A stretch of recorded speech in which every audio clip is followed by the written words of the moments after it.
Rocky शहर के सबसे अमीर आदमी का बेटा, जिससे कभी हारना नहीं सीखा। वो जो चाहता था वो चीज़ उसके कदमों में होती थी, और जिसे हासिल नहीं हो पाता था वो उसे मिटा देता था।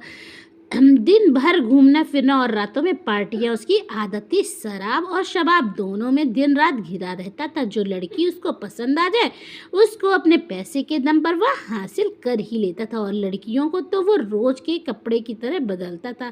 कई नेताओं और पुलिस वालों को वो अपनी जेब में रखता था, जिसके कारण वो पूरे शहर को अपने बाप की प्रॉपर्टी समझता था। पर उसका दिल अपने माँ बाप के ऑफिस में काम करने वाली एक लड़की सीमा पर आ गया। सीमा बहुत ही सिंपल और खुददार लड़की थी। वो एक गरीब घर से थी और दिखने में बहुत सुंदर थी।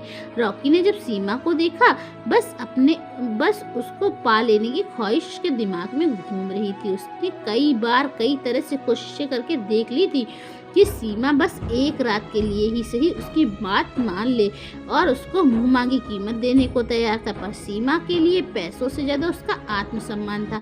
रॉकी की लाइफ में पहली बार हारा हुआ महसूस हो रहा था वह।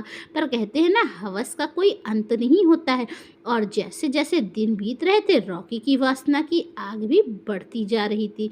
पर सीमा उसके इरादे अच्छे से समझ गई थी। इसीलिए एक दिन जब रॉकी सुबह ऑफिस आया तो उसकी टेबल पर एक मिठाई का पैकेट रखा था, और साथ में सीमा की शादी का कार्ड था। और एक खबर और थी कि अब सीमा ऑफिस में नहीं आएगी। ये सब देखकर वह रॉकी के गुस्से की हद पार हो चुकी थी। उसने तुरंत ही ऑफिस की सीमा के घर का एड्रेस निकलवाया और उसके घर एक पैकेट पहुंचाया जिसमें 5 लाख रुपए थे, और साथ में थी एक चिट्ठी जिसमें लिखा था, बस एक बार मिलना चाहता हूँ, बदले में सारे पैसे तुम्हारे, और बिना मिले भी तुम ये सब पैसे रख सकती हो, पर तब मैं हिसाब अपने तरीके से चुकाऊंगा।